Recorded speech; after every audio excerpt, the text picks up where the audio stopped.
আজি হৈছে ছট পূজা। আজিৰ দিনটোতে শাহুমা আমাৰ মাজৰ পৰা নাইকিয়া হৈছিল।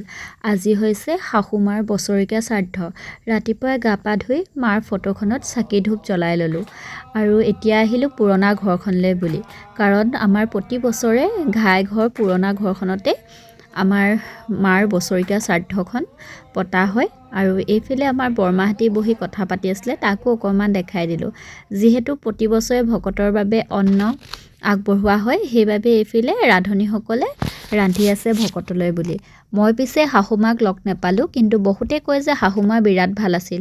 সেয়েহে মাক লগ পোৱা আশা এটা থাকি গ'ল। মায়ে য'ত আছে ভালদৰে থাকক, তাৰে ভগৱানৰ ওচৰত প্ৰাৰ্থনা। এইফালে আমি জা-জোৱালী দুজনীয়ে চাহ দি ল'লোঁ ভকতক। তাৰপিছত এইফালে মানুহজন আৰু মই ব্যস্ত কামত। তাৰ মাজতে আকৌ ভতিজাজনীয়ে অকণমান ভিডিঅ' কৰি দিছে, সেইকাৰণে আপোনালোকৰ মাজলৈ আগবঢ়াব পাৰিছোঁ। এইফালে আকৌ খুৰীদেউ আৰু মানুহজনে কথা পাতি প্ৰসাদ খাই আছে।